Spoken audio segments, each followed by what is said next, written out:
తిరుమల వెళ్ళినప్పుడు మనం జుట్టెందుకిస్తామో తెలుసా? శ్రీ వెంకటేశ్వర స్వామి ఒక్కసారి చీమల పుట్టలో ధ్యానం చేస్తూ ఉన్నారు. అప్పుడు బ్రహ్మదేవుడు ఈ విషయం చూసి ఆవు రూపం ధరించి చీమల పుట్టపై నుంచి స్వామివారికి పాలు ఇస్తూ ఉండేవారు. ఒకరోజు ఆ దృశ్యం చూసిన ఆవుల కాపరి కోపంతో ఆ ఆవుపై గొడ్డలు విసిరాడు. ఆ గొడ్డలి నేరుగా వెళ్లి శ్రీ వెంకటేశ్వర స్వామివారి తలకు తగిలింది. దానివల్ల స్వామివారి తల నుండి రక్తం కారింది. కొన్ని రోజుల తర్వాత ఆ గాయం మానిపోయింది. కాని ఆ చోటు వద్ద వెంట్రుకలు మాత్రం రాలేదు.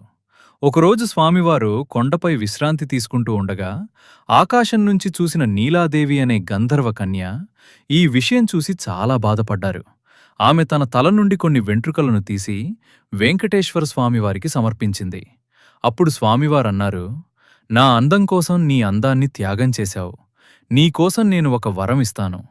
కలియుగంలో నా భక్తులు జుట్టు సమర్పించే సంప్రదాయం